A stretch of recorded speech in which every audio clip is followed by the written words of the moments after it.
What's going on, everybody? Welcome back to the Hardworking Happy Hour. I'm Sean. And I'm Catherine, and as always, we'll be breaking down all things trades, entrepreneurship, and turning your creativity into a passion career. What's going on, everybody? Welcome back to the Hardworking Happy Hour. This week, we are actually on location at Lilly HQ in Clinton. This is Lilly Speed Division. Lilly Speed Division HQ in the garage in Clinton, Connecticut with Adam Santo. And we're here. We're here to chat and pretty excited. Thanks for having us up here. Come up. Absolutely. We wanted to have you on for a long time, so it's exciting to be here. Yeah, especially this. It's just like, I don't know. I'm excited for this because you just have such a, and you're like an all-American guy. Like, I was gonna say je ne sais quoi. Yeah, there is a certain je ne sais quoi, but it's like, you're just like this all-American guy. You're hardscaping. You got vintage cars that you're wrenching on. You got the homestead guitars, obviously. Yeah, you play guitar around a campfire. You got the dog that follows you everywhere. I mean, it's just it's super cool. So. I guess, where do we want to start? Gosh, there's so many things to cover. Well, why don't you give us a little rundown about your business and what you do and what your focus is there, and then we'll get into all the other stuff. All right, yeah. So just kind of I guess one-of-the-mill hardscaper, but I've got a background in fine arts, and my father was a mason, kind of on the side. He's in construction, and I was going, building stone walls and this stuff, and went through the whole art school program, fell in love with the arts, and out of art school, just didn't love that world. Wanted to be outside, wanted to work with my hands, do that. Started with gardens, ended up going to the hardscaping, and it turned into, the artscaping side of it, where I was doing more designer work, and then incorporating the low voltage lighting, the stonework, the gardens, everything, that whole package. So now we call it Lilly Design Build. We don't say Lilly Hardscaping, we don't say Lilly Masonry. It's Lilly Design Build because we're really designing and building the entire project. So that's pretty much. Yeah, and you keep saying we, and it's just you. It's just me. This is my 14th season. Wow. And it started off kind of typical with more landscaping, mulching, and all that kind of stuff. But by the time I got to the point of big building, I was still just me. Last year I tried to hire, epic fail, and it left a sour taste in my mouth. So this year I'm not dipping my toes in those waters again. Yeah. I'm gonna kind of stick to myself for now. And actually try scaling down jobs. The jobs got really big, and as one guy, it got intimidating. I think about 33 years old. That birthday was the one that I reached peak, and I'm like, oh, that's it. My body knows what I can do. So now I'm actually trying to slow it down, and also, I've worked, all these years to pay off some loans, buy a home, build this. Yeah. And now I want the time to kind of enjoy this, and so that also comes with stepping back, is saying, okay, here's your limitations. You don't want to be working Monday through Saturday and then Sunday catching up on stuff. It's Monday through Friday, and Saturday, Sunday are enjoying the home with Shannon and playing with my guitars here. Yeah. That's amazing. So you're like right out of college. I guess you got a degree, fine arts. And was it like, as soon as you graduate college, like you kind of need a job. So were you kind of falling back on like, all right, well, I'll start, landscaping a little bit while I dabble, look for jobs, all that kind of stuff. I did a little bit of everything in college. I worked with dogs. I worked in nurseries. I did substitute teaching. Especially, I was doing elementary art school. There was a teacher who was out for a few weeks in a district that had a fantastic art program. And so the budget was high, and the kids were, elementary school kids were doing ceramics. We were firing. It was unbelievable. But none of it was paying the bills. I think, with student debt, interest, all that, it was something like $2,000 a month, which, 15 years ago, a 21-year-old kid, at that time, that was a mortgage. It was kind of intimidating. So what I did was then just say, okay, well, I can't find a job that's paying me enough money. I need to make a job that pays me enough money. And I had no fear of kind of work ethic and being outside and summer heat and rainy days. It didn't bother me. So I was like, all right, I'm just gonna, go out there, buy a lawnmower and start doing something. And slowly we'll call it manifesting, the universe kind of let me use my creativity in that field, because originally it was just cut grass and all that kind of stuff. Yeah. And then it just kept growing and growing, and then clients began coming with bigger budgets, and they know, I tell them right up front, it's just me. My timelines aren't like a bigger company that might have crews that can turn around, you might be waiting for me, but they wanted the image and the vision that I could show them and build them, you know? And so I just kind of let the universe take over, and I just kept going that route, you know? That's awesome. It's kind of similar to how I started, like just like, oh, I guess I'll cut lawns because I can walk behind a lawnmower. Like I don't have many other options, and it just kind of like fell into, oh wow, there, like I could use some creativity and like do some backyard renovations and do that design build thing, and it kind of leveraged creativity and everything. And I think it's super interesting, like how do your clients take it when you say, hey, I'm a one-man show, I'm going to be doing all the work? Because I feel like a lot of people that are, especially like just starting out and are a one-person company, they want to like hide that fact and be like, you know, we're going to be out, like they want to pretend that the company's bigger than it is. But I look at it like there's a huge value to a client, to like an excitement to say like, okay, I'm gonna work with Adam. He's gonna be here doing the project. It's his vision. He's gonna be carrying it out. Do you find that like your ideal clients love that fact about it? Yeah, I mean, especially early on, it was something I hid, and I think that's where the habit of saying we came in. My father made the joke, and I've had people message me on Instagram and say, what's this we stuff? You got a mouse in your pocket? and it's just, it makes you sound bigger than you are, which when you're younger and trying to sell the company, that's kind of what you have to do, right? Yep. You don't show the fear, you don't show them like, you know, I'm a small guy, I can do this, I gotta sell to you. It got to a point now where, clients do see it, and they're glad. Most of my clients honestly become friends. I've gone to dinner with clients years after jobs have ended. Yeah. They send me Christmas cards, I send them Christmas cards. They keep in touch on a regular basis. So I think it's a gift. I think there's a slope that you have to get over, this mountain to climb of, first you have to build a reputation and prove you can do that work. Once you do, then it becomes an asset. That's then when you can say, hey, listen, it's just me. Yeah, it takes longer, but I'm kind of an artist in my craft, and that's the good that you're getting out of this by being patient and being willing to wait for a job that maybe you can get done in a month, but with me it's gonna take 3. Understood. And that's not for everybody. I expressed that very early on in the design and quote process, and say, hey, it's just me, and I might be, whether it's more expensive or more time costing, whatever it is, but you're getting me, and you see my portfolio, and things like Instagram are very transparent now, where they can see you day to day, what you're doing, what you're accomplishing, and then when you get to their site, they're like, oh yeah, I've seen them do this 10 times already.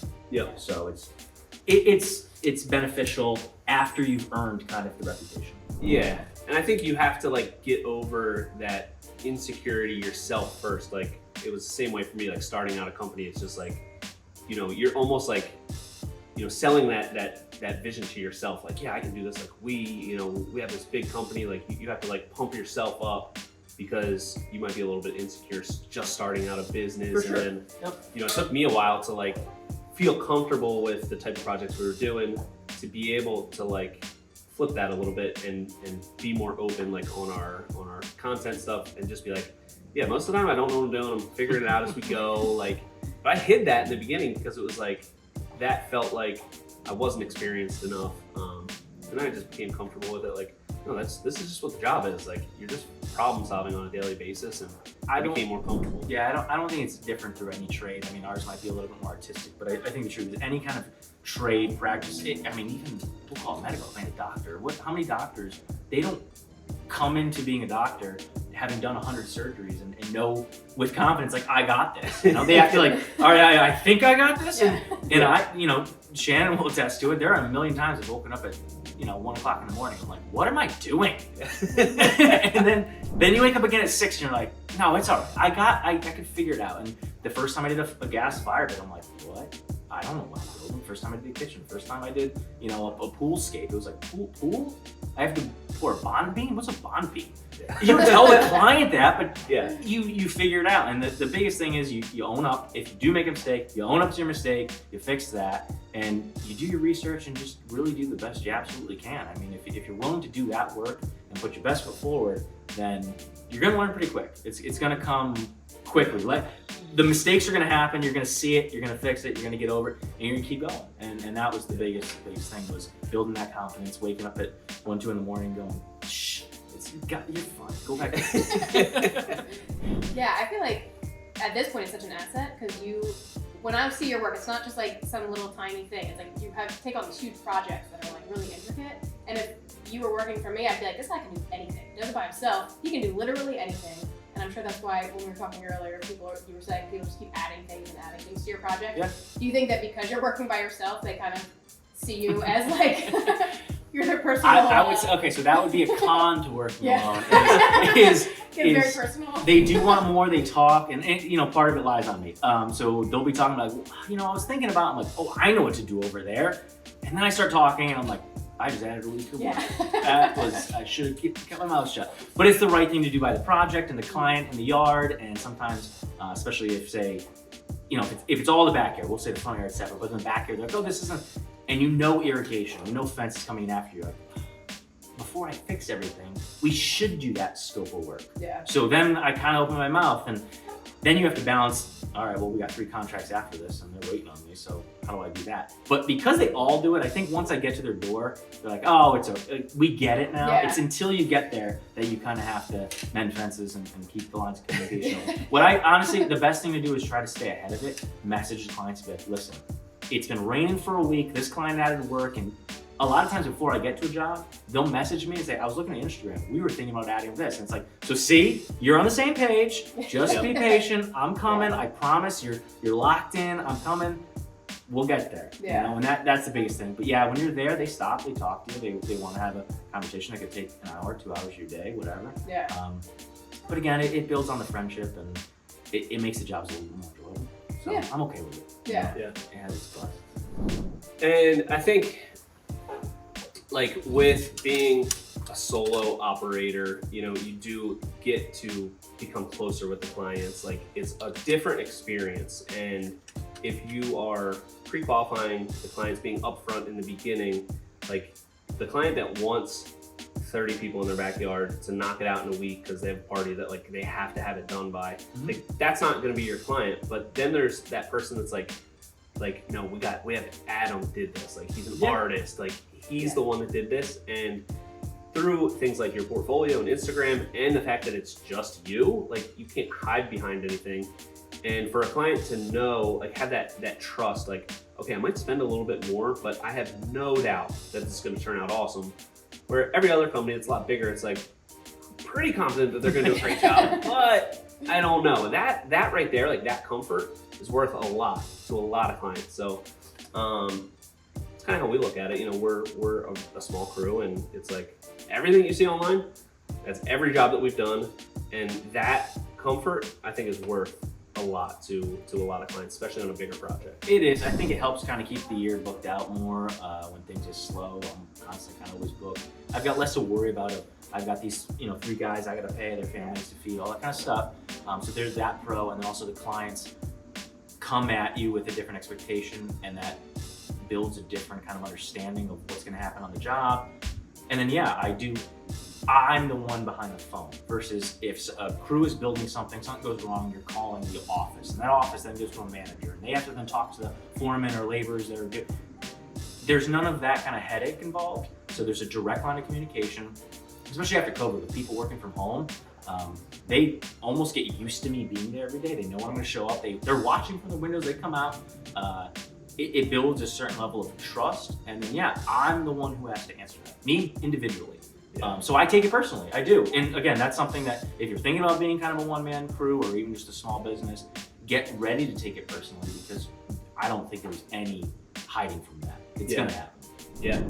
I take everything incredibly personally. And I think that's, like, also when you feel like there's an artistic element to it. Like, I know how much of, like, yourself and your energy that you put into a design and then actually building it, especially by yourself, like there's so much that you pour into every project. Like I take everything so personally because I feel like I give so much to a project, like so much mental energy is poured into a project, thinking of all the details for months sometimes. Oh yeah. And you know, when a client like, you know, says something that like might be a little off-putting, it's just like flips the switch on me and just like you know, and it's not just honestly the months prior of planning and designing, which that's part of you, especially, you know, as a fine arts background, building something, designing something from my mind and putting it forward and then having something rejected, even if it's a little component. It does feel personal, but it's also, as I'm still young, I'm 35, but as I'm getting older,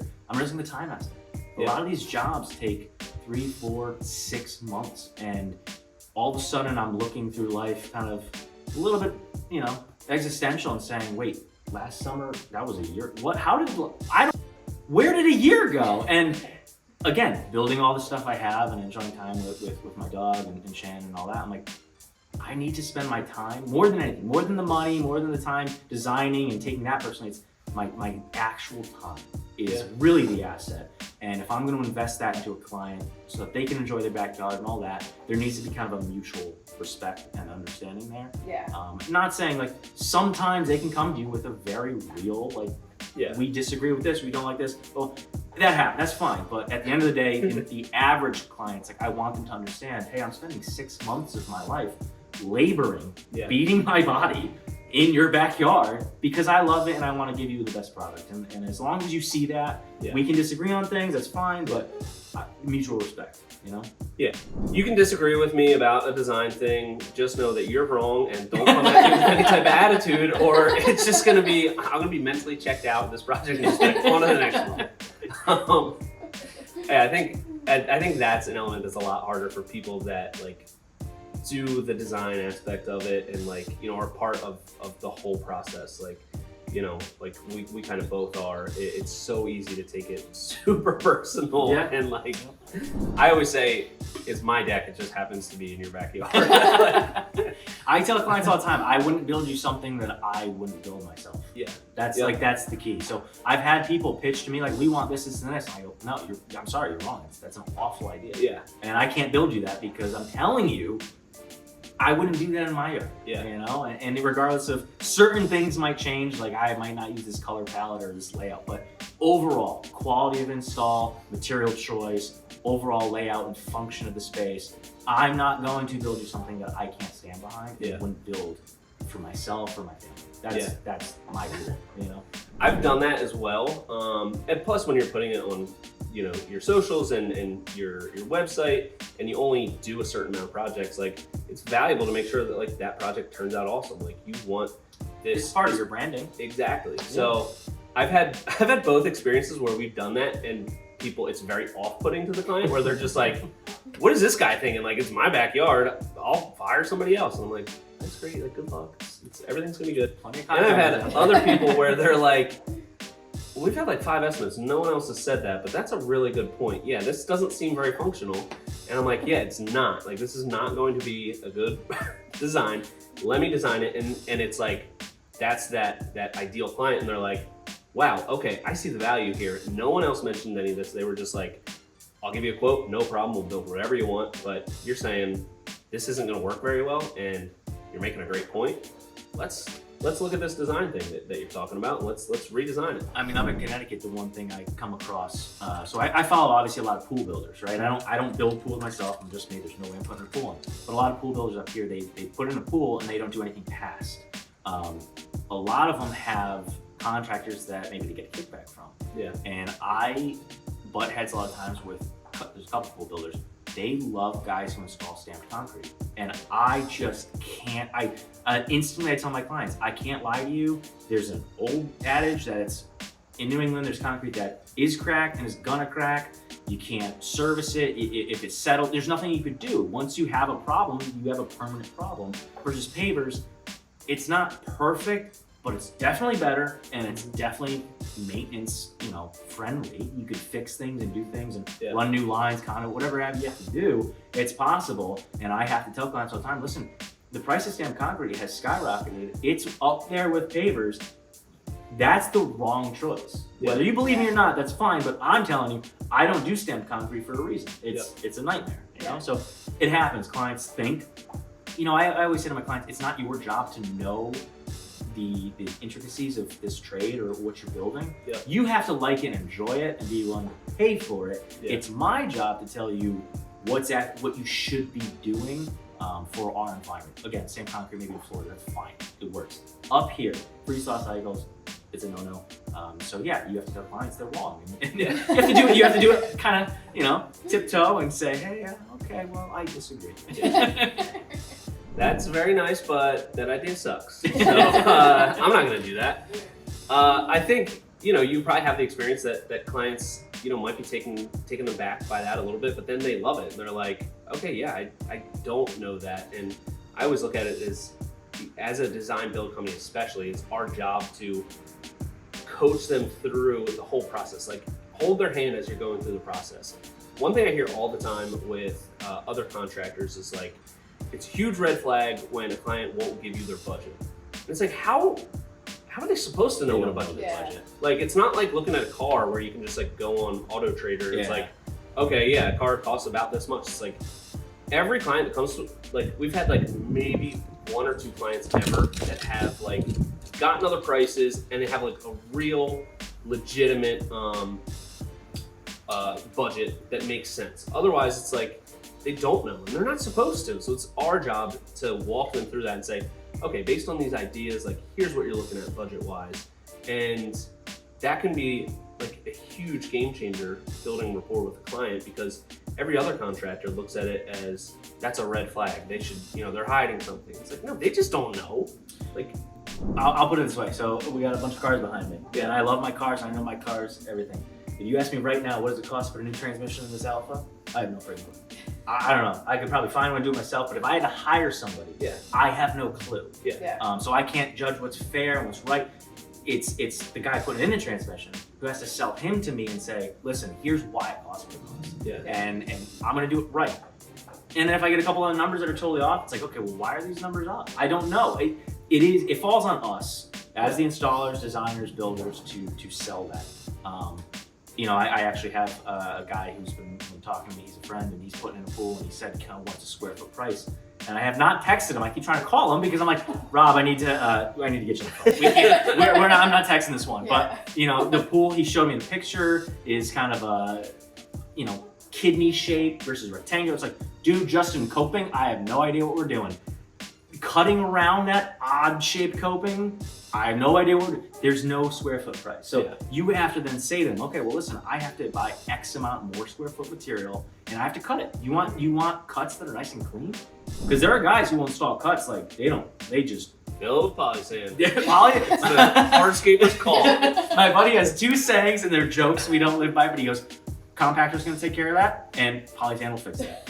And it's a joke, we don't live but by there's like a little bit of truth to it. I mean, there's definitely areas where it's like, I've even told myself like, compactor's gonna, no problem. And then it doesn't and you're like, all right, yeah, we do it. But you know, if the client is more detail oriented, again, some clients might actually not care if you lay a sloppy patio. They might not know the difference and not care. And that's okay too.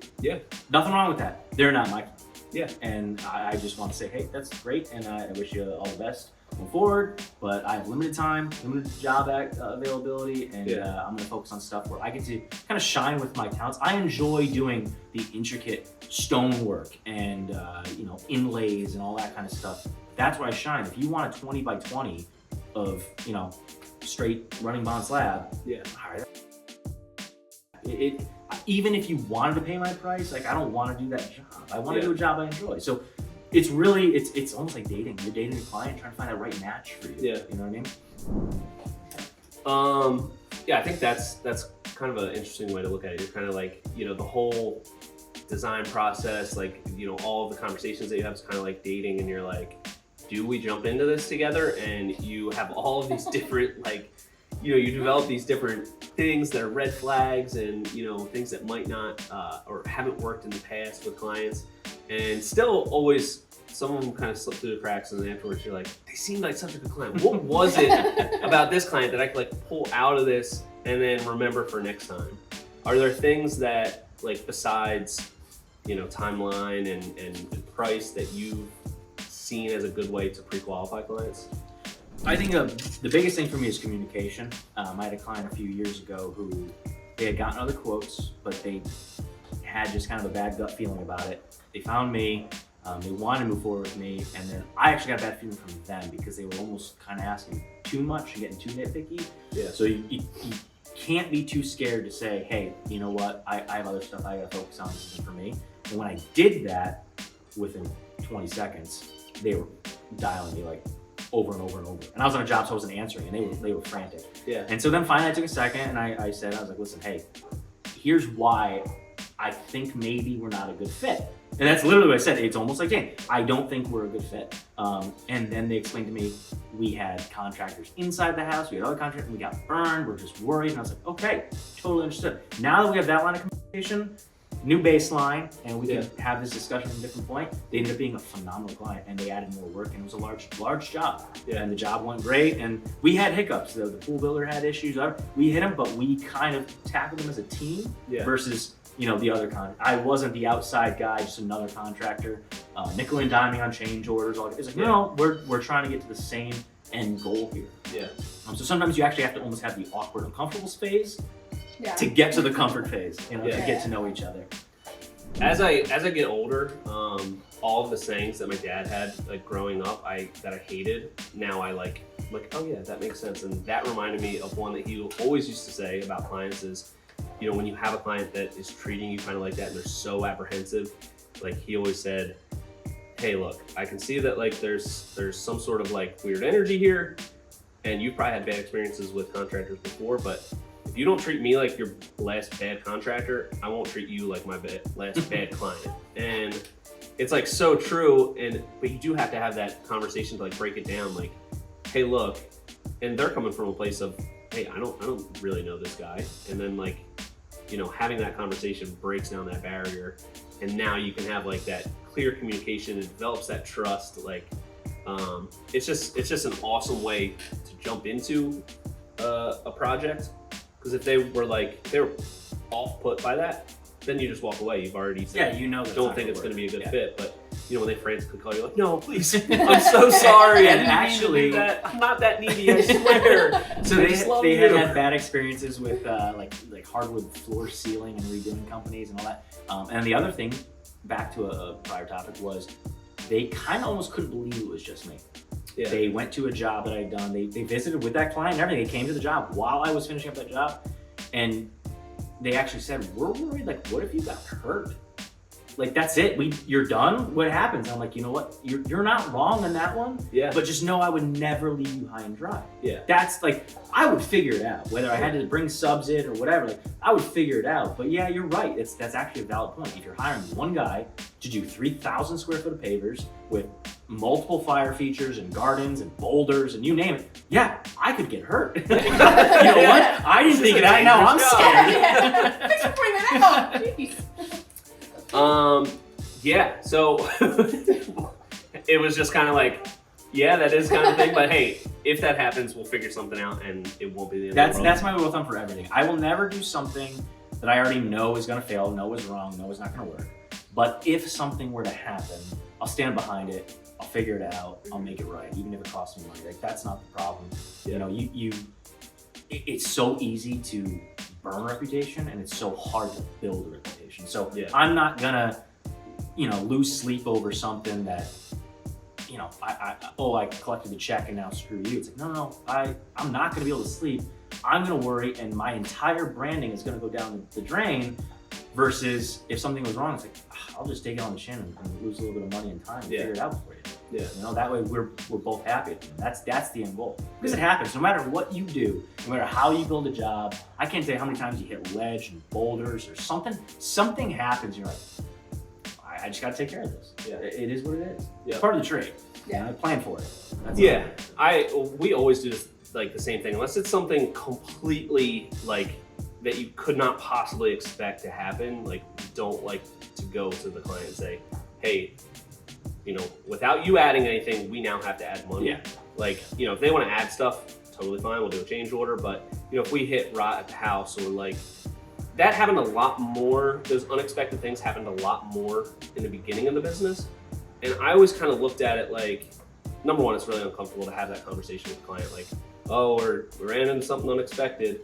It makes them lose a little bit of trust in you. And I always looked at it as, it's kind of my job to know these things. I should have known to look for this in the project before I quoted it. Like, if I would have went under the deck and looked at the house, I would have been able to see signs of rot. Like, that's kind of on me. I can't just like show up one day, oh, we cut one thing, sorry, we found this, and now it's an extra 10 grand. I'm sure you guys find this all the time. So I do it a little bit less, but whenever clients want me to build stairs or anything against the house and I'm pulling stuff, I tell them, expect it to be improperly flashed and there to be Always. Because no builder, Every time. there's the only GC I do work for, he flashes everything with hard bent copper, and that's a rule. And then he uses copper nails. Yeah. So there's really no other way. If you use that papery, coppery crap, and then you use galvanized nails through, it's like, nope, you got 5 years, and then it's corroding. I pulled stuff off, but there's not even hard paper. There's nothing. And so I again, it is on us to, before I pull off a set of steps, I go, just so you know, you're gonna need sill repair. It's happening. It's coming. Yeah. And so you do that. There are certain unknowns that you excavate, and you're like, that shouldn't have happened. Again, on that big job, I dug around the pool, and it was all clay on the job, and they used the excavated fill to backfill. It created a skin, and it had voids in it that you could bury bodies in. I mean, I lost, I think, 3 yards of stone in those voids, 3 yards. And the pool company came out and said, no, that's normal, it would settle out. I'm like, settle out, and then where do my papers go? Yeah. What are you talking about? That doesn't add up. But again, the client and I had to discuss this. We were on the same page, so it was kind of us against the pool builder. Yeah. Lying and not caring about their reputation versus we just took care of it. We had to fix it, So, Yeah. What's with pool builders? they're the worst. Pool builders are the worst, I've yeah. never heard anybody be like, wow, I've had this amazing experience with all of my pool builders. So I will say, there's one company in the state who drops in fiberglass pools. It's not the company who's great, it's the installer. Shout out to Tommy, he knows who he is. He is the man. He doesn't even need a laser on site. He could put this pool in level. He digs everything out. He will prep out. If I say, hey, the patio's going over here, like, all right, well, let's skim this out, and it's on the company. We're bringing some stone, don't worry about it. Yeah. He's phenomenal, and his pools are perfect. And then there was another pool I did that I had a really good company relationship with that company. They did really good, and they conversed with me like, where do you want our fill, like finish? Yeah. How are we doing it? What do you want that? And they just kind of communicated the whole way. But yeah, every other pool comes. Like, it's an entire trade. I feel like they're. Yeah. They Guys, do I think we need to something. get the Yeah. pools. I think there's money to be There has to made be, yeah. because the prices I've heard for what pools are going for, Yeah. as Insane. far booked out as they are, Yeah. and it's like, and yet you guys still are doing crappy work. What is going on? Just do What? like a baseline adequate job. You have to go above no bars and just do an adequate job, and I think you probably kill it. Yeah. So my pool, I have a pool in here. One wall is 7 inches lower than the other. Well, that's I mean, So it's par for course. Yeah, I mean, that's yeah. pool builders. it's like a almost infinity edge. Eventually, it's gonna just It will disappear. it'll become an infinity edge Yeah. into the river. Yes, Yeah, exactly. there you go. Yeah. It was a design feature. We've had lots of experiences with pool companies, and like the one big project that we did that we were kind of like almost. The pool was supposed to go in before we started, and then obviously that didn't happen because they lied about their timeline. It was like months afterwards. But all of the subs, it was all sub crews. All of the subs were amazing, and all the subs were only there for one day. Like the excavating crew, this dude was unbelievable in an excavator, digging this thing out absolutely perfect in like 3 hours. So good. All of the installers were great, but the pool company themselves, the salesperson, so communicative in the beginning before he gets that deposit, saying, oh yeah, it's gonna be installed before Memorial Day, no problem whatsoever. Of course, it's not even started before Memorial Day. As soon as they get that big deposit, which is like 60 or 70% down, that guy is gone, will not answer anything. And it's like, then the client ended up being like the GC for it. Like, she would call the pool company and they'd be like, oh, I'm not sure when the electric's getting installed. Here's the electrician's number. It's like, what? So I had one, the one that ended up in the Teco catalog. That pool was supposed to go in March, and then they had a friend that reached out to me, and their pool was supposed to go in June. So this works out perfect. I got 3 months to build your poolscape, and then I'm on to yours. The Friends got installed first, and the March one didn't get installed until July. And then both of them call me the same week and go, we're ready for you. And I'm like, I'm one guy. Oh God, I can't be two places. And I pulled a Fred Flintstone and was moving machines and like, okay, I gotta pour. He also told him he was gonna do the bond beam and concrete collar. He didn't. He's like, oh no, that's not included. I'm like, well, I kind of need that. So I did that one, hopped over the other one, did that one, hopped over, got all the base prep so that they could use their pool because now it's summer. Hopped over the other one, got their base done so they could use it. Yeah. It was brutal, but again, it's one of those things that when you're the one-man show, you're the little guy. And the pool company knew this. Yeah. You know, he's doing, you know, whatever, 30, 40, 50 pools a year. Yeah. It was whatever. I think that's not my problem. Yeah. And for someone who, my turnaround is a lot longer. It's like, no, this is a real problem, like a serious problem. So yeah, that's another thing with pool companies. I've had ones, the one that I was talking about that had all the settling issues, they dug it by the time that was a gunite and beautiful, that pebble finish. Oh yeah. It was gorgeous, gorgeous pool. I think it took a year and a half. Yeah. Yep. And that was before I showed up. So they were, by the time I was done, they were 2 years into their project. That is crazy. And it wasn't like, it's a beautiful pool, but it's nothing insane. Yeah. It's a pool. Yeah. It shouldn't take 2 years. so yeah, pool builder stuff. Well, let's, so we've talked a lot about job site and everything, but I think one of the super cool, interesting things about you is all of this hobby stuff. I don't know if you call this a hobby or a passion or I don't know, another business, whatever. All of these, you know, when you're here in your shop, we've got 3 cars in here. There's probably 6 vehicles out back. How did you get into cars, you know, wrenching, all that kind of stuff? So my uncle's a mechanic. He has a shop. His father owned a shop, big shop, and honestly, we kind of have an inside joke that maybe he's my father because my whole family, no one cares about cars. But since I was a kid, I guess it's just the artist in me, that kind of maker in me to do stuff with my hands. I would buy car models and build those like old Revel, you know, models. And then my first car was an El Camino, like terrible car, got like 8 miles to the gallon, but I just liked an El Camino. I don't know. Next one was a Buick Skylark. I mean, I had a 73 XJC Jag. I don't know, I just loved cars. There's something about them, they speak to me, they're beautiful to me, and I physically feel joy looking at a car. If a car is pretty to me, I'm just like, that makes me happy, I don't know why. And I think it crossed over into the art side of it. I also used to be a bit of a cinephile, so something like this, the Alpha, I saw The Graduate, I saw how he drove it, very spirited, kind of aggressive, and running out of gas, and you hear Simon Garfunkel playing, I just love that car. And so I found one for $500 and I was like, I need that. Like, I can't not have that. And then I was like, I don't know how to get it running. And I talked to my uncle and he's like, I work on American stuff. Like you are SOL on this guy. So it took 7 years to get it to even sputter to life. And it took a lot of And shit. it drives now? I'll take you out. We got 10,000 miles on this thing. I've driven it. Looks safe. But sure. It's got a lap belt. Oh, perfect. I wasn't expecting that even. But you know, I've always loved the sound of cars, the bringing them back to life, the finding something that's pretty much kind of forgotten, it's left for dead. Buying it cheap. Everything I own, as much as I own a ton of stuff, I think I have between cars, trucks, and bikes, I think 12. And then if you include trailers and machines, it's something like 17. You know, machines going. And there's just something about them getting them going and being able to just turn the key and enjoy them. So for me, it's not necessarily aesthetic. They are not physically perfect and beautiful, but they run, they drive, I can enjoy them and have an experience in them. The Alpha Sunbeam, that's the original James Bond car. I've just always been a James Bond nut, so they evoke kind of emotion. They're time capsules, I'll tell you. It also has a bullet hole in it, so in the windshield, so it definitely feels like a James Bond. It looks like a spy was driving it, and looks like he survived. I mean, the newest thing I own is my 1997 Honda Accord. That's the newest thing I own. And that actually was me breaking a rule, because for a while my rule was I will never buy a car newer than basically new, which is 89. I was like, nope, I will never buy, and I did, but it was $300.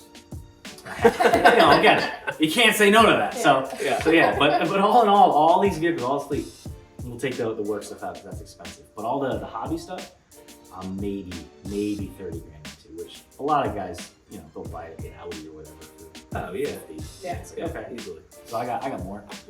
So are you in it for like the tinker or the end product? Are you just waiting for that day that you get these things running, or are you just like coming out here and like working on things? It's definitely both. I Yeah. mean, so the tinkering, there's a lot of stress, there's a lot of curse words, a lot of smash knuckles and you know, blood on the ground.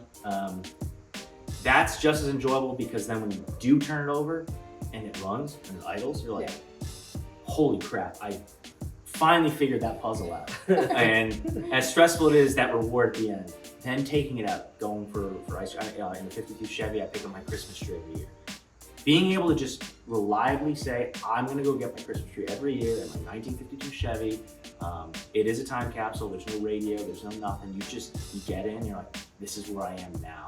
I think that's lacking in most people's life. It's so easy to pick up your phone and almost lose an hour of your life versus you get in a vehicle like that and you're actually very, very present. Yeah. So that's really rewarding. And then something breaks. Yeah. And then you fix it. So these will never, you say the end product, there is no end product on vehicles like these. It's an ongoing forever kind of project. And they're also different. I mean, I don't know how much you guys want to get into mechanicals, but this is actually fuel injected in 1972 from 30s, 40s diesel tractor technology. Because the emission controls in the US didn't match up, so they had to get rid of the carburetors and go to fuel injection. It is a mechanical computer. It's genius. It is complicated. It goes wrong. There's only 2 people in the world who rebuild them, one in Spain, one in Washington State. It's a work of art. This is a totally different system. The Model A is a totally different. They're all so different, not just in looks, but in mechanics. And so it's extremely interesting to me. I can think about it, dream about it, learn about it, and just kind of marvel over the fact that somebody thought of it. Somebody created this out of nothing, which is amazing. Yeah. I can definitely see the satisfaction of like figuring it out, finally fixing it, getting it to start. I am like the world's worst mechanic, but I've turned into like a part-time dingo mechanic. It's always breaking down because I've not taken care of it. And you know, you get it started and it's like, oh my God, I figured that out. It might stop running the next day again, but it's just that feeling of, oh wow, I did figure it out. It's running, this is cool. I think it was really interesting how you mentioned like that, you know, you get in that car and you're there now. Like you're so present, and that is lacking so much. I mean, you know, if you're driving a new car, it's like you have the radio on, you might be flipping through your phone at the same time. You're doing all these things, but in an older car, they don't have all that, so you're just there. Is there any other like, you know, mindfulness kind of stuff that you're into? It sounds like, you know, or is it just kind of innate in you? I would call it innate. I try, but I think I have probably some severe ADHD. Yeah. You can't, it's hard to focus, and again, our current kind of state of living with cell phones and constant going and doing makes it even more difficult. And I find myself literally catching myself on my phone going, darn it, put that down, stop. Yeah. In these cars, you don't have an option. So as much as like they accelerate differently, they brake differently, they steer differently on rain or wet leaves. Like it's just like riding a bike. You have to be more attentive, otherwise you're actually kind of in danger. Yeah. So you're watching gauges because you're like, is it overheating? I hear a noise that I didn't hear before. What is that? You're just so attentive, and it makes you be very in the moment. And then when it is all going right, you look up and you're like, you know, if you notice, they're all convertibles. Yeah. You look up and you're like, there's nothing around me. It's just me moving through everything. And you know, if anything, this one hooks up to a radio. Other than that, they don't even rate. You're not even listening to music. Yeah. Never mind a screen. But yeah, in a modern day car, you're backing up. You're still looking at a screen. You're still actually disconnected. You're not even backing up. It's like, turn over your shoulder for crying out loud. So yeah, there's just it's a whole different experience. And to me, I guess I'm a bit of a romantic about cars that way. I mean, there's definitely a story in all of them. There's history in all of them. I mean, and somebody's had a race history with Ken Miles, who developed the Semi Tiger, and then went to do the AC Cobra. There's Ford versus Ferrari, that movie. Yeah. That driver built the Sunbeam Tiger. I mean, this car, they shoved a huge Ford 289 V8 in, and they made a rocket of a car. Now, mine's not that. It's a $100,000 car. But there is history in all these things. And there's just, to me, there's romance in all of that. And there's romance in then being able to take it out and taking, you know, the Shannon or Gracie and getting a Christmas tree, getting ice cream, there's a nice town there with some good restaurants. Just be able to hop in the car and go. Yeah. It's totally different than hopping in my Honda or whatever. It's totally different. It's probably also a good like way to just like meet people. Like, you know, if you hop out of like, I thought you were gonna say de-stress, and I was like, no, that's awful. That's an awful way to de-stress. It's a great way to meet people. Yeah, like it's a conversation starter. When you pull up to a restaurant and you pull up in this thing, it's like, I mean, if you want your friends to all be like retirement age. Yeah, yeah, definitely. Because knowing my age, all my buddies and cousins, everything, they all kind of pick on me like, what are these? Like, they want muscle cars or, you know, tuners or whatever. That's fine. I appreciate those as well. But no, it is. I mean, I've gone for work. I've gone to nurseries to pick up plants and trees in 52 Chevy, and some old guy meanders out and is like, I had one of these. Yeah. And like, it was his work vehicle every day. Like every day. This was not a toy versus for me it's a toy. And he pops the hood. He's like, I remember having to do this, and you're bringing them back just as much. Yeah. And so the romance kind of comes back out in them, and it makes you appreciate it more too. Yeah.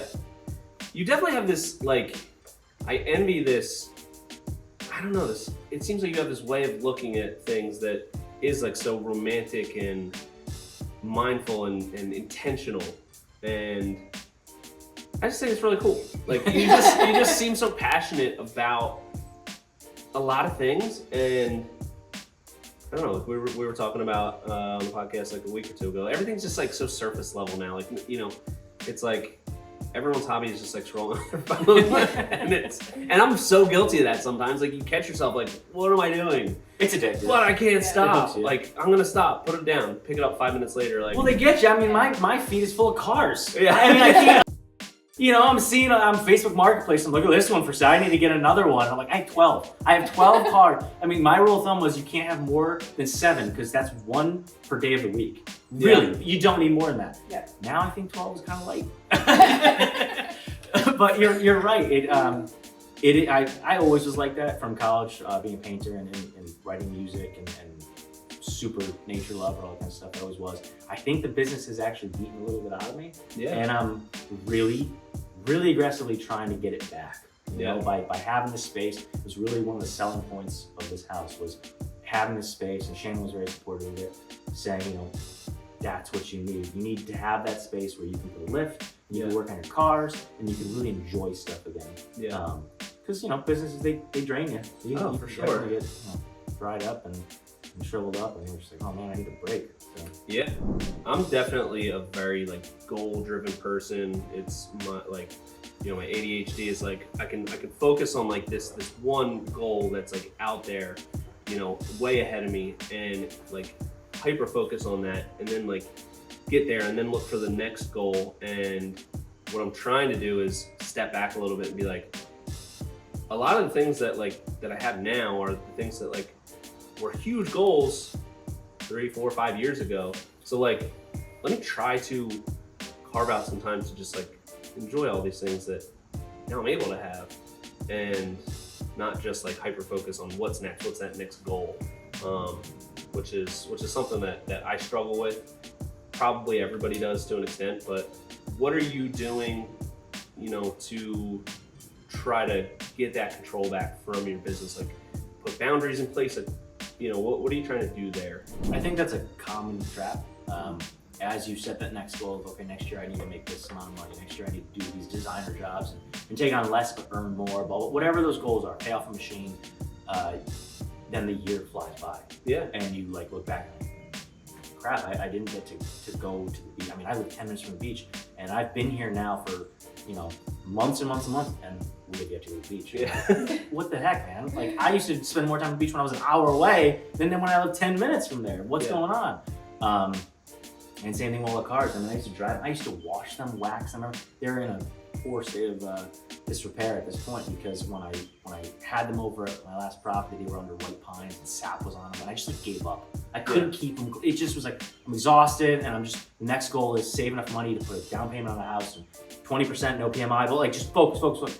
And it gets exhausting, and then you have a garage like this, you have the things that I work for, and you're like, well, now I need to find time to enjoy it. So I think for me, it's make sure the jobs are profitability margins there, and set a hard boundary of, even if you're getting behind on stuff, don't just start going to the job every Saturday. Don't be up, from 5 in the morning, wake up, open your clipboard, plan your day, to get home at 5, 6 o'clock, write stuff down, shower, dinner, plan out tomorrow, and go to bed. It's like you just lost that whole day. And then it's a week, and it's a month, and then it flies. So it's just about being a lot more aware.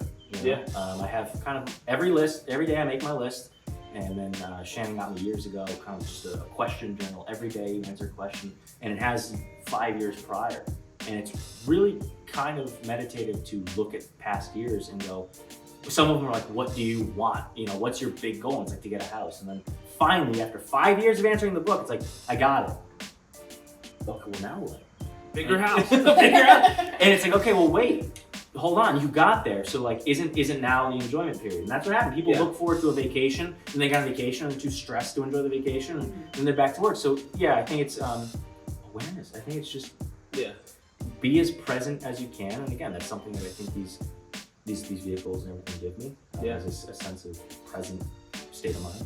Yeah, I think that's super valuable to try to bring back to your life, and I think everybody definitely has room to do more of that, some more than others. Like it's something that I've gone kind of in and out of, doing meditation and stuff like that, because it's something I really struggle with. And I've talked about on the podcast before, like having issues with anxiety and going to a therapist. And one of the things that my therapist said to me was like, you're so hyperfixated on goals and work, and it's really easy to keep doing that because it's not like another addiction where people are like, you got to get your shit together. I'm just like, you're amazing. You're doing so great. Oh my God, look at all the stuff you're doing. This is so good. And it's so easy to just like fuel it. And, you get that buzz from, just chasing that next goal, which is something I've kind of always done, but I'm realizing how important it is to like unwind that a little bit and just like, hey, I'm here. I got a lot of cool stuff, and I'm tired and I don't have time to do it. So, let's see, about 3 years ago this June, one day after work, I went home, everything was fine, and I ended up in the ER that night. Had no clue. Like, oh, we think it's anxiety. And I was like, that was weird. The next day, I ended up back in the ER. My heart was, I think it was about 160 beats per minute. My blood pressure was something like 160 over 100. I'm like, something's like, my internal feeling was something wrong. And they said it's a panic attack. I'm like, from what? Like, what are you talking about? I went from about 180 pounds over 6 months to about 135 pounds. I had the worst insomnia I've ever had. Every doctor, I was wearing a heart monitor, and you have AFib. We think it's all stress related. And I was like, but I don't feel stressed. I'm like, that's because you live in a constant state of stress. I'm like, what? I was like, this isn't normal? Like, I feel normal. To a point where, Shan, we were waking up at 3, 4 in the morning. I'm like shaking, my heart's pounding, get a cup of tea and go for a walk, and kind of just like, let's just get to the day. And it was brutal getting through work, but I kept doing it. And I think that's something that's also kind of brought me back was, once that started happening, I think it was a mix of, age and healthy work habits and just constantly going. A lot of things just kind of collided. And then all of a sudden, the weight came back on. And it's kind of amazing. The doctor's like, hey, you're fine. I'm like, really, guys? You didn't? Something happened. And they're like, nope, all your blood's fine, your organs are fine, everything was great. I'm like, all right, whatever you guys say. But that made me also have to kind of reflect and say, I don't want to feel that way ever again. It was a brutal year of really, really struggling with that stuff and saying like, the business, none of that's worthless. So you can, do what you got to do and create this habit of overly fixating on the goal and getting ahead and working and accomplishing. But if that's the cost, well, then that's not worth it. And then you when you finally do stop, I turn around and I go, I dreamed of having an Alpha. Now I have an Alpha that runs, strives, and is amazing. I dreamed of going to the Race of Gentlemen and the Normandy Beach Race in France. I've done all that now. It's like, so you're living your dreams, you're just not even present in them. It's like, so maybe you just need to dial it back because you have everything you want. Now we have the land, we're gonna start beekeeping. It's like, we have everything we want. Now it's step back, keep the business, at a point that it's where you want it, it's financially successful and helping provide for all this. And other than that, you're enjoying where you are. Because that's the easiest thing to lose, is enjoying your day-to-day. Yeah. That I had almost that exact same experience with having panic attacks. I never thought I was an anxious, like stressed out person ever until I was like, I'm dying, I'm having a heart attack. Went to the hospital and they were like, nope, you're fine. And then I went to the doctor and they're like, yeah, did our blood work? And I'm like, please, just like, please, it be something. Like, it's a thyroid, it's something. Like, just give me some medicine or something. Something physically is wrong. And they're like, it's anxiety. I'm like, how do I do? They're like, you got an effed up brain. Your brain's effed up, but we can't do anything for it. And it was like, it was like a year of like constant, like horrible anxiety, like so like physically draining that I had to learn to like slow it up and, you know, learn meditation and mindfulness and exercise and all that kind of stuff. There's Vicks inhalers, little inhalers. Yeah. One in each nostril. Slow breathing. Plug one nostril, the other, you vice versa, each nostril, and you just slow your breathing and your heart as much as you can. Yeah. Because it still comes in waves. I'll be fine, and then I'm driving, and I'll text you and be like, oh, this is the one, I'm dying. I'm out. See ya. The rest of them are just anxiety, but this one's real. This one's medical. I know it. And you just have to kind of be like, all right, I get it. It's up in here. Slow everything down. And again, bringing it back to the cars, that's kind of those things. It's like, they're almost a medication. They bring it all back down, and you're just very there, very in the moment, and it helps. Yeah, but it's very real. I mean, when it happens, you're like, yep, I'm dying. That's it. Yeah. And it's like, it's a gift and a curse almost. It's like all of these things that led to me having this horrible panic attack situation. All of those traits are also what led me to be successful in a lot of other things, like this constant, like, you know, fixation on goals. Like, it led to a lot of good things, but then you finally get to a point where your body's just like, okay, enough. And you have to evaluate, like, okay, this is great. I'm achieving all these goals, but what is the cost here? So I think that that's something, hopefully, you know, some people are listening that are like, wow, I've been through that. Because one of the scariest things for me was when I had that experience was, I'm gonna like go into an insane asylum, like I am crazy. And then like you just start like, you know, you're like, you talk to your friends like, I actually like had a panic attack, and they're like, oh my God, me too. Like I went through that thing, and you're like, I didn't know that. Why didn't you tell me? And then like you talk to more people, and it's like, it's so common, but you can feel so alone. Like, oh my God, I'm broken internally. It got to a point where certain drives home from work, I knew where police stations, fire departments, and ambulances were. Yeah. Because it was always like, okay, that's my next goal. Like if I can get there, then I'll be okay. And every time, I mean, there were times I stopped. I had a job that was about half an hour from home, and I had to stop twice. It took me about 3 hours to get home because I just, every time, like, I feel like I'm gonna pass out. I feel like I'm having a heart attack. It's not safe to drive the truck. Like I have to get off the road, and you're just like, I don't know what to do. It's physically as real as it could be. Yeah. And then, you know, a half hour goes by, and you're like, what the hell was that?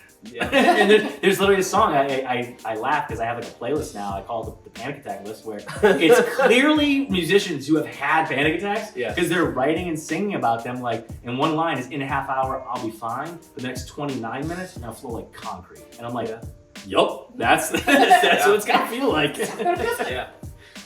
It's, yes, I mean, and it's always like, whenever I like mention that I've had problems with anxiety, people always say like, but you seem so chill and calm. And I think people would say the same thing about you. Like, you're just like all about being out in nature and like working on cars. Like, you just seem like as chill as could possibly be. And I think that highlights just like how common this is and how important it is to just talk about it, because that was one of the worst things for me, just feeling like, oh my God, no one's ever dealt with this.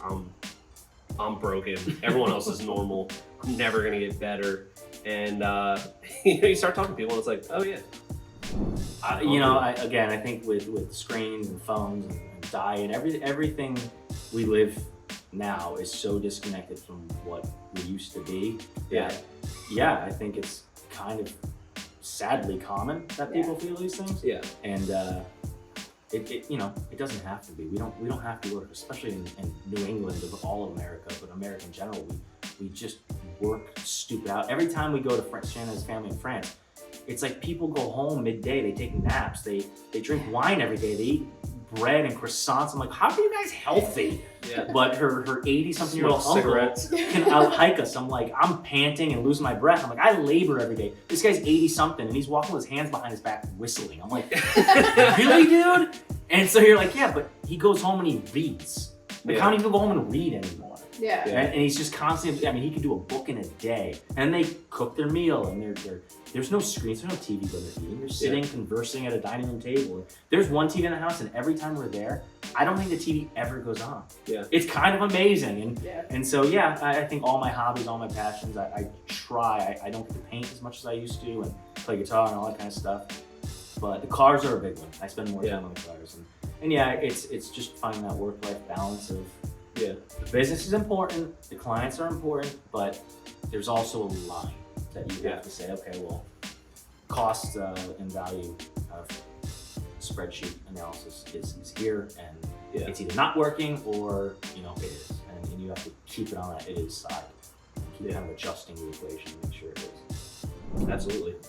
There's just so much with influencers out there, like this hustle culture, like alpha male, like I don't know what you would call that culture, but there's so much of it out there that like just encourages all this other stuff. It would be like, oh, you had a panic attack, you're weak, you're weak, do some more steroids and lift weights and you'll be fine. It's just your weakness.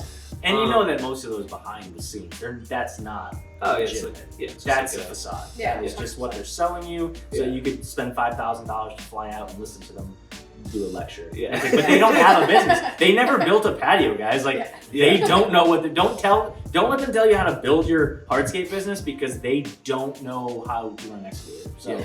They don't have to stand up here on stage and tell you about it and take a bunch of money. Yeah.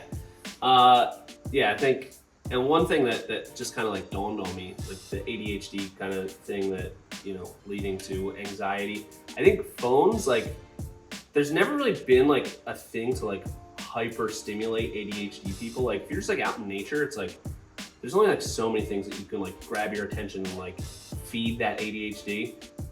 Instagram, like that is like crack to somebody with ADHD. It's like, oh my God, 50 different things all at once. Oh my God, this is perfect. This is exactly how my brain's supposed to work. And then your brain just like breaks and you're just like, what happened? Why did that happen? And then you feel worse, because when you kind of break the cycle, pull the Band-Aid, you get out, you're like, I just got on here at 7 a.m. It's 9 a.m. Like, crap, I just wasted 2 hours. And then you feel worse about yourself, and it's harder to get into your to-do list. Yep, and you're like, well, I already feel bad. So you know what makes me feel better? Let me scroll a little bit.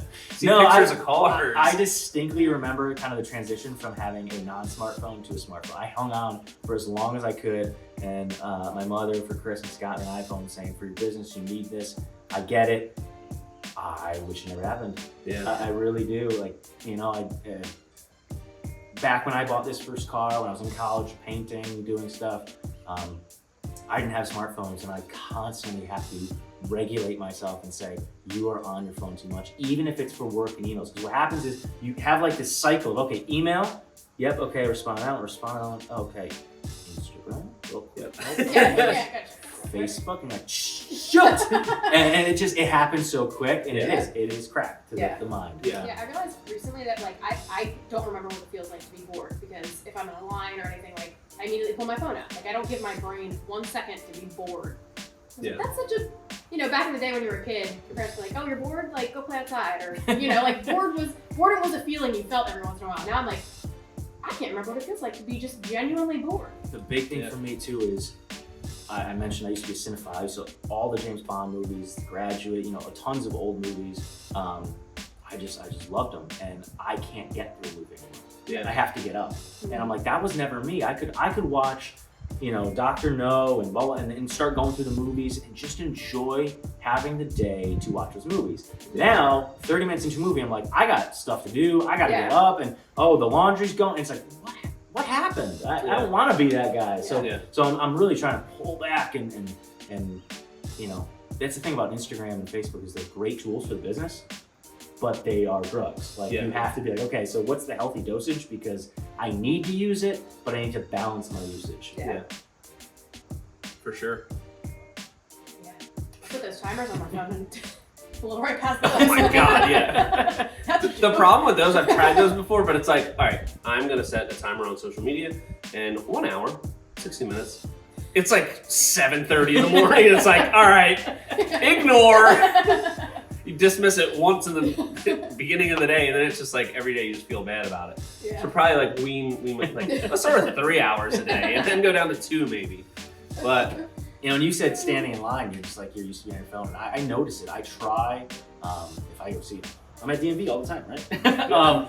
I try to just keep my phone in my pocket, and I look around and I watch how many people are on their phone. Yeah. It's all of them. And I try to say, don't be that. Just, you know, be right here, right now, even if it's not fun. I mean, DMV sucks.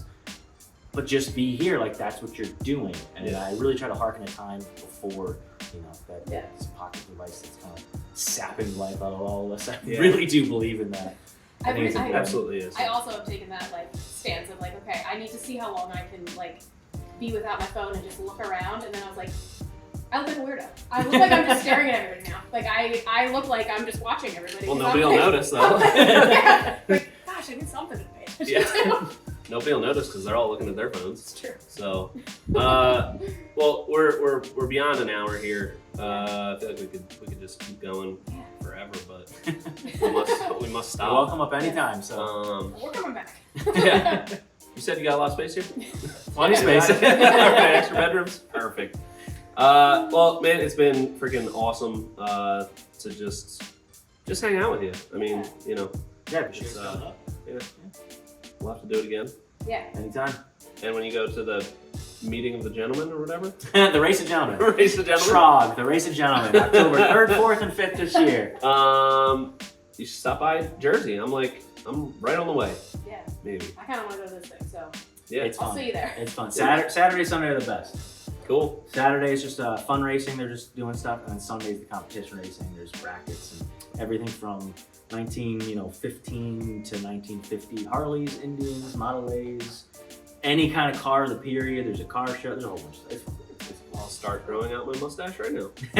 They do dress period correct, so get ready. You gotta have the right, coveralls and gear and jumpsuits. Perfect. All right, well, seriously, really appreciate it. Anybody that wants to reach out, it's Lilly LLC. Yeah, Lilly LLC, Lilley. There's also Lilly Speed Division, Lilley Speed Division. That's just for the cars and bikes and stuff. Yeah. Awesome. Well, I guess that's it. So until next time, this has been the Hardworking Happy Hour. See you soon. Thanks, guys.